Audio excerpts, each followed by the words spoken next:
আসন্ন রোজায় পণ্যের দাম কম রাখতে এখন থেকেই ব্যবস্থা নেওয়া হচ্ছে বলে জানিয়েছেন অর্থ উপদেষ্টা ডক্টর সালেউদ্দিন আহমেদ।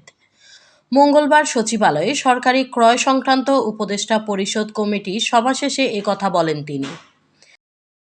তো মোটামুটি আমরা সার্বিকভাবে বেশ কতগুলো জিনিস রোজার আগেই সেজন্য চাল, গম এগুলো আনছে, আর বাকিগুলো ক্রমাগত হচ্ছে। আর আপনারা জানেন অলরেডি তো এলসি খোলার ব্যাপারে বাংলাদেশ ব্যাংকে তো একটু লিবারেল হয়েছে। আমরা বলছি যেটা গতবার যেটা আমরা ডিসিশন নিয়েছিলাম এইবার এটা কন্টিনিউ করবে। সালেউদ্দিন আহমেদ বলেন, রোজার আগেই চাল গম আনা হবে। এলসি খোলার ব্যাপারে বাংলাদেশ ব্যাংক আগের চেয়ে নমনীয় হয়েছে। রোজার পণ্যের দাম কম রাখতে এখন থেকেই ব্যবস্থা নেওয়া হচ্ছে। সিলেট ওসমানী বিমানবন্দরের অবকাঠামো উন্নয়ন করা হবে বলেও জানিয়েছেন অর্থ উপদেষ্টা। তিনি বলেন, কক্সবাজার দোহাজারী রেল প্রকল্পের মেয়াদও বাড়ানো হবে।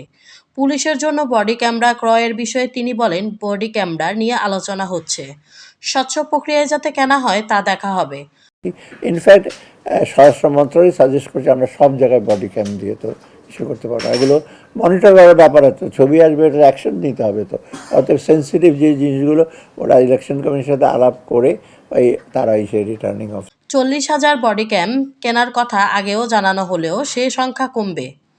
এছাড়া এছাড়া 17,000 শটগান যুক্ত হবে আনসারে। এই শটগান খুব স্বল্প মূল্যে কেনা হবে। অর্থ উপদেষ্টা আরও বলেন, আইএমএফ নতুন কোনো শর্ত দেয়নি।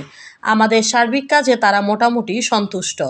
আজ মঙ্গলবার সচিবালয়ে মন্ত্রিপরিষদ বিভাগের সম্মেলন কক্ষে অর্থ উপদেষ্টা ডক্টর সালেউদ্দিন আহমেদের সভাপতিত্বে অনুষ্ঠিত কমিটির বৈঠক এ সংক্রান্ত প্রস্তাবে অনুমোদন দেওয়া হয়েছে।